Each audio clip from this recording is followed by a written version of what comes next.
যুদ্ধাপরাধের রায় কার্যকর করে অভিশাপ মুক্তির ওয়াদা প্রধানমন্ত্রীর। মানবতা বিরোধী অপরাধে কামরুজ্জামানের মৃত্যুদণ্ডের রায় বহাল।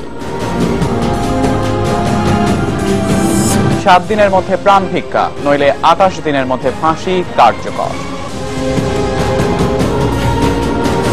বুধ বৃহস্পতি হরতালে আবারও পেছালো জেএসসি জেডিসি পরীক্ষা। এবং পদ্মা সেতুর অবকাঠামো ও নদী শাসনে 383 কোটি টাকার চুক্তি।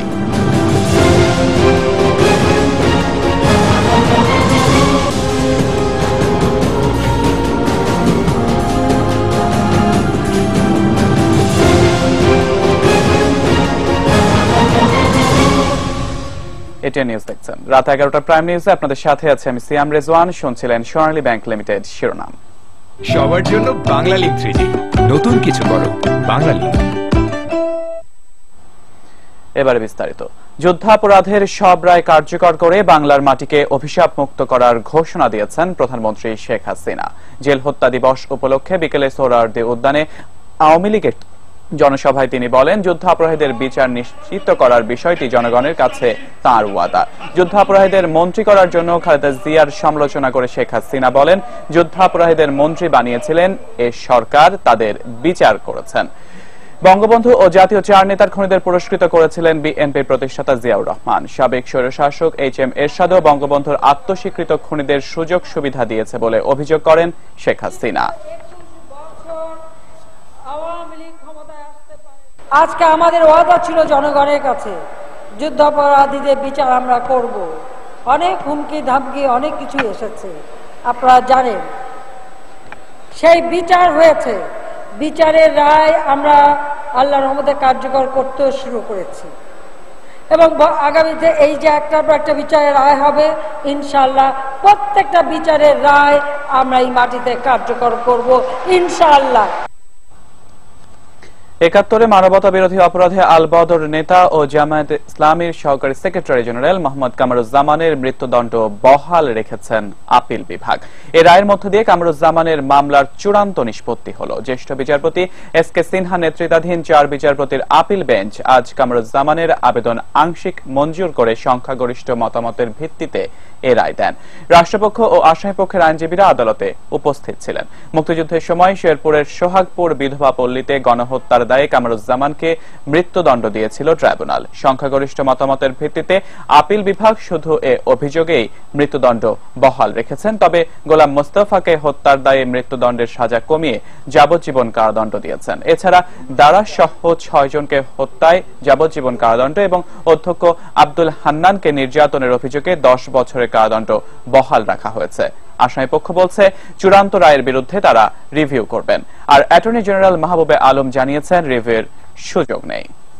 তাকে ট্রাইব্যুনাল যে মৃত্যুদণ্ড প্রদান করেছেন তার অপরাধের ব্যাপারে সব কজন জজ ঐক্যমতে পৌঁছেছেন, কিন্তু তাকে শাস্তি প্রদানের ব্যাপারে সংখ্যাগরিষ্ঠ সংখ্যক বিচারপতি মৃত্যুদণ্ডের পক্ষে রায় প্রদান করেছেন।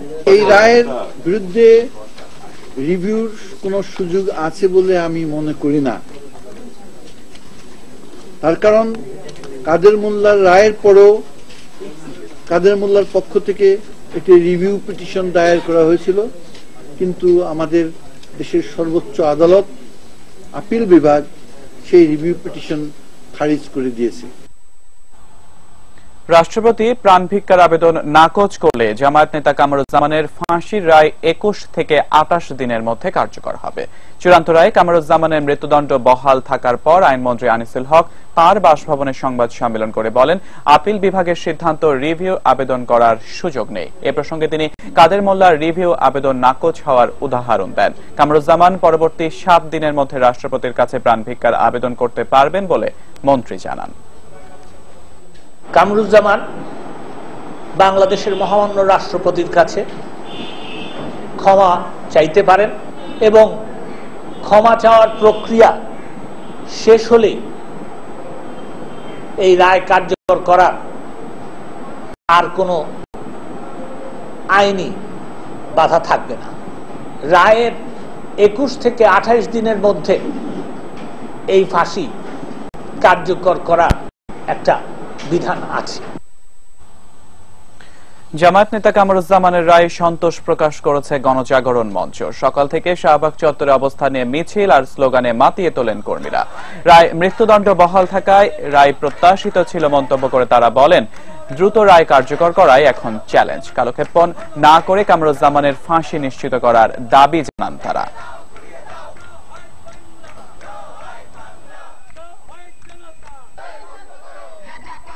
খুব প্রত্যাশিতই ছিল যে এই রায়টি অ্যাপিলেট ডিভিশনেও বহাল থাকবে। এই রায় কার্যকরের ক্ষেত্রে আর কিন্তু কোনো বাধা রইল না। মানবতা বিরোধী অপরাধে দলের আমির মতিউর রহমান নিজামীর ফাঁসির রায়ের প্রতিবাদে জামায়াতের হরতালে সাধারণ মানুষ সাড়া দেয়নি। এরপরও দলটির সহকারী সেক্রেটারি জেনারেল কামরুজ্জামানের ফাঁসির রায় আপিল বিভাগে বহাল থাকায় ষড়যন্ত্রের অভিযোগ এনে আগামী বুধবার হরতাল দিয়েছে জামায়াত। এর আগে আরেক নেতা মীর কাশেম আলীকেও মৃত্যুদণ্ড দেওয়ার প্রতিবাদে বৃহস্পতিবারও হরতাল দেওয়া হয়। নিজামীর রায়ের প্রতিবাদে 2 দফায় যে 3 দিন হরতাল দেওয়া হয়, আজ তার শেষ দিনে জনজীবন প্রায় স্বাভাবিক ছিল। বিপণী বিতান ও দোকানপাটও খুলেছে। রাজপথে যানবাহনের ভিড় দেখা গেছে। দূরপাল্লার পরিবহন বন্ধ থাকলেও বিভিন্ন জেলায় অভ্যন্তরীণ রুটে যান চলাচল স্বাভাবিক ছিল। জামায়াত শিবির বিক্ষিপ্ত মিছিল বা সহিংসতার চেষ্টা করলেও পুলিশের বাধায় সুবিধা করতে পারেনি।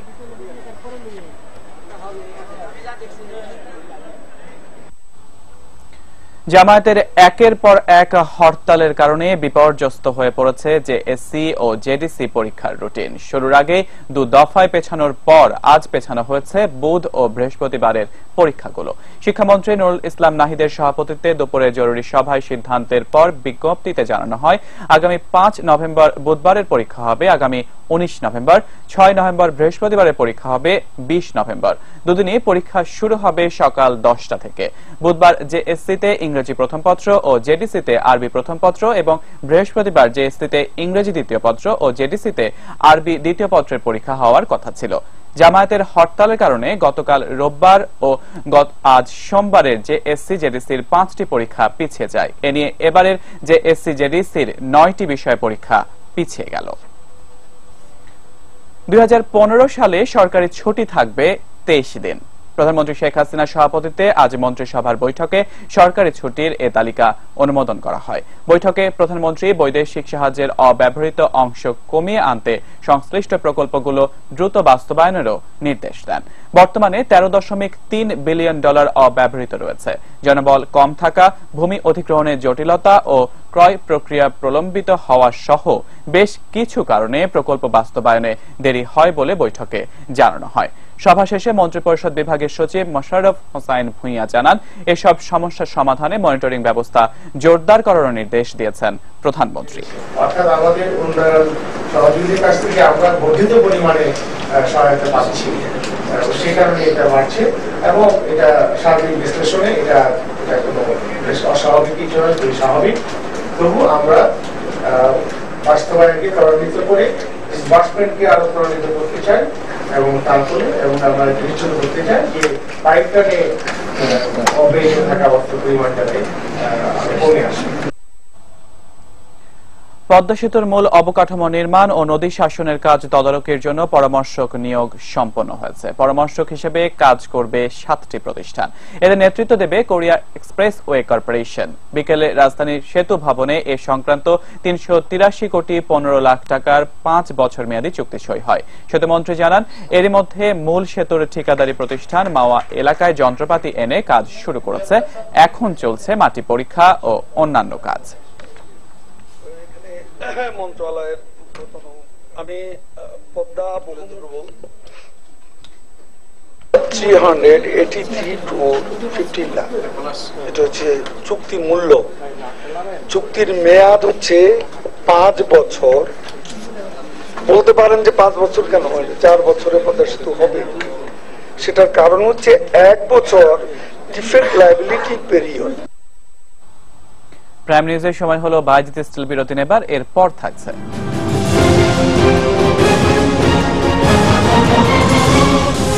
মুসা বিন শামশেরের $7 বিলিয়ন সম্পদ অনুসন্ধানে দুদক। প্রথম দিনে ধীর স্থির ব্যাটিং, বাংলাদেশের রান 3 উইকেটে 193।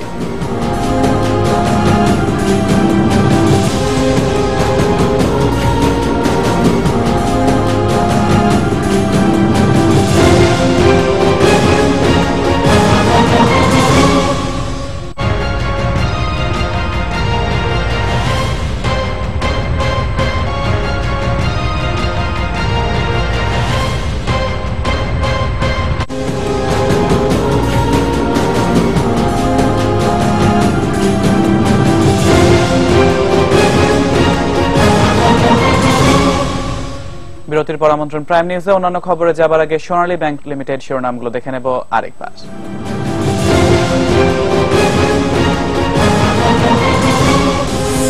যুদ্ধাপরাধের রায় কার্যকর করে অভিশাপ মুক্তির ওয়াদা প্রধানমন্ত্রী।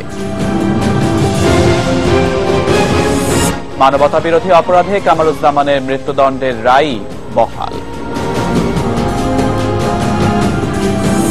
7 দিনের মধ্যে প্রাণ ভিক্ষা, নইলে 28 দিনের মধ্যে ফাঁসি কার্যকর।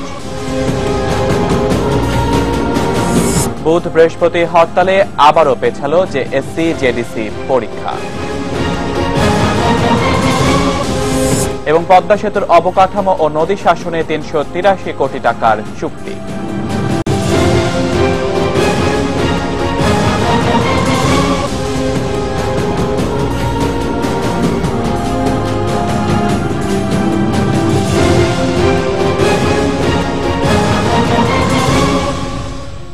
ভবিষ্যতে বিদ্যুৎ বিপর্যয় ঠেকাতে জাতীয় গ্রিড উন্নত করার লক্ষ্যে মাসখানেকের মধ্যে পরামর্শক নিয়োগ দেওয়া হবে বলে জানিয়েছেন বিদ্যুৎ প্রতিমন্ত্রী নসরুল হামিদ বিপু। আজ সচিবালয়ে তিনি সাংবাদিকদের বলেন, এই কমিটি আগের কমিটির সুপারিশগুলো খতিয়ে দেখবে। আমাদের গ্রিড এখন যে অবস্থা আছে এটা 60-40 অবস্থায় আছে। সো আমি মনে করি যে এখানে প্রচুর আপগ্রেডেশন দরকার। এবং যেখানে আপনারা জানেন আমাদের জেনারেশন হচ্ছে অনেক জায়গাতে আমরা বিদ্যুৎ দিতে পারছি না, বিকজ লোড নিতে পারতেছে না, সব আন্ডার লোডে। যত ট্রান্সফরমার আছে আরইবির বিশেষ করে ক্ষেত্রে প্রচুর আন্ডার লোডে চলতেছে। সো আরইবির এত ব্যাপক জায়গায় আমার চেঞ্জ করাটাও আমার একটু সময় সাপেক্ষ। এই জন্য আমি বলবো দর্শকদের, আমাদের যে গ্রাহকরা আছেন একটু ধৈর্য ধরতে। এবং আলোচিত বাংলাদেশি ব্যবসায়ী মুসা বিন শামশেরের 54,000 কোটি টাকার কথিত সম্পদের অনুসন্ধান করবে দুর্নীতি দমন কমিশন দুদক।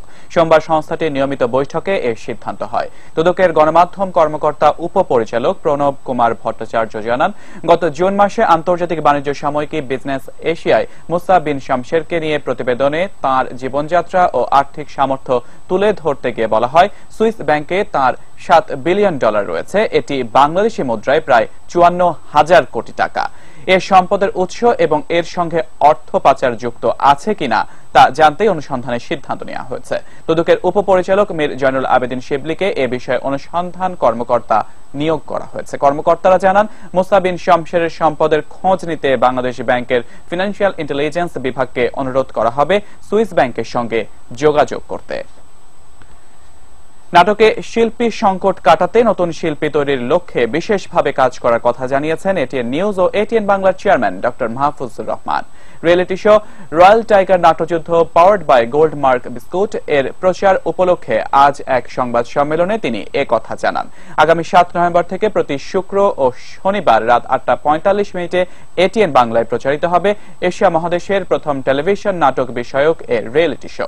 এটিএন বাংলা ও ব্যাকড্রপ এর যৌথ প্রযোজনায় 22টি পর্বে এ অনুষ্ঠানে দেখানো হবে দেশের 64টি জেলার 64টি নাটক। চূড়ান্ত পর্বে 5টি দলের অংশগ্রহণে বিজয়ী নির্বাচিত করা হবে। এবারে আল আরাফা ব্যাংকের সৌজন্যে বাণিজ্য সংবাদ।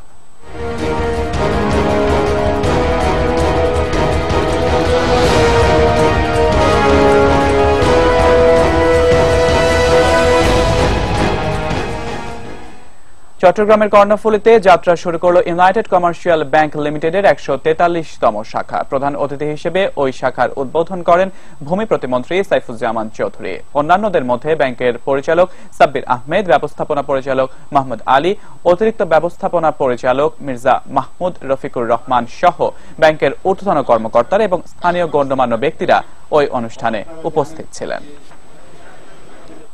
এবারে আন্তর্জাতিক খবর।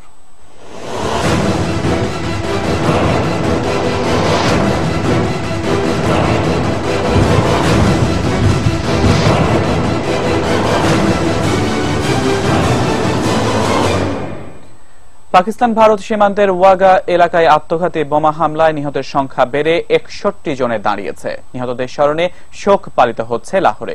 প্রিয়জনদের খবর জানতে হাসপাতালে ছুটে বেরিয়েছেন স্বজনরা। নিহত কয়েকজনের জানাজা দাফনও সম্পন্ন হয়েছে। গতকাল ওয়াগা সীমান্তে প্যারেড অনুষ্ঠানে জড়ো হওয়া কয়েকশো মানুষের ভিড়ে আত্মঘাতী বোমা বিস্ফোরণ ঘটানো হয়। আদিবাসী অধ্যুষিত উত্তর ওয়াজিরিস্তানে সাম্প্রতিক সেনা অভিযানের প্রতিবাদে এ হামলা চালানো হয়েছে বলে দাবি করেছে তালেবানরা। হামলার ঘটনায় সীমান্ত এলাকায় ৩ দিনের জন্য সীমান্তরক্ষীদের কুচকাওয়াজ ও পতাকা উত্তোলন বন্ধ রাখার সিদ্ধান্ত হয়েছে। ৫৫ বছর ধরে ভারতের সীমান্তরক্ষী বাহিনী বিএসএফ এবং পাক রেঞ্জার্সরা প্রতিদিনই সূর্যাস্তের আগে ওই কুচকাওয়াজ করে আসছে।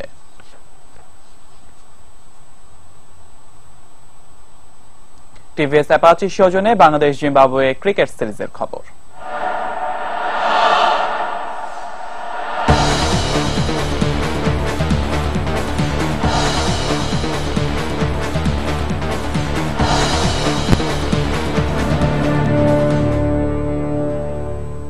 জিম্বাবুয়ের বিপক্ষে সিরিজের দ্বিতীয় টেস্টে প্রথম দিন শেষে বাংলাদেশের সংগ্রহ ৩ উইকেটে ১৯৩ রান। খুলনায় টস জিতে ব্যাটিং শুরুর পর ৬ রানের মাথায় ওপেনার শামসুর রহমান আউট হয়ে গেলেও প্রথম দিনটি শেষ পর্যন্ত ব্যাটসম্যানদের দখলেই ছিল। দ্বিতীয় উইকেটে তামিম ইকবাল ও মমিনুল হক ধীরস্থির ব্যাটিংয়ে ৭২ রানের জুটি গড়েন। মমিনুল ৩৫ রান করে ফিরে যান দলীয় ৭৮ রানের মাথায়। তৃতীয় উইকেটে তামিম ইকবাল ও মাহমুদুল্লাহ ৯৫ রানের জুটি গড়লে সুবিধাজনক অবস্থানে চলে যায় স্বাগতিকরা। মাহমুদুল্লাহ শেষ সেশনে ৫৬ রান করে পানিয়াঙ্গারার বলে এলবিডব্লিউ হয়ে ফিরে গেলে ১৭৩ রানে তৃতীয় উইকেট হারায় বাংলাদেশ। দিন শেষে ২৫০ বল খেলে ৭৪ রানে নট আউট আছেন তামিম ইকবাল। সাকিব আল হাসান আছেন ১৩ রানে। When we see the replay, you'll see that he's allowed the day. Oh no, as I say, that's close. That is right in front. In fact, I don't think that swung at all. I think he was playing for the swing, and unfortunately. এক নজরে সোনালী bank limited শিরোনামগুলো দেখে নেব আরেকবার।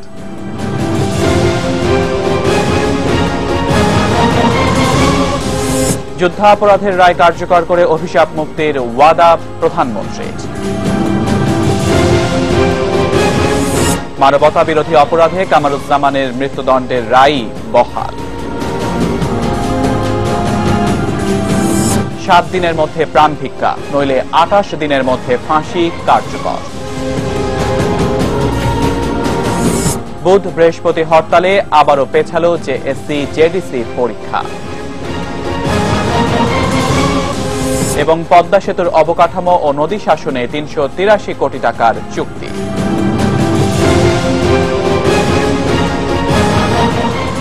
এরই সাথে সাথে শেষ করছি প্রাইম নিউজ। সবসময় সঙ্গে থাকুন আর দেখতে থাকুন এটিএন নিউজ। এটিএন নিউজের ব্রেকিং নিউজ মোবাইলে পেতে টাইপ করুন START স্পেস AN এবং পাঠিয়ে দিন 5959 এই নম্বরে।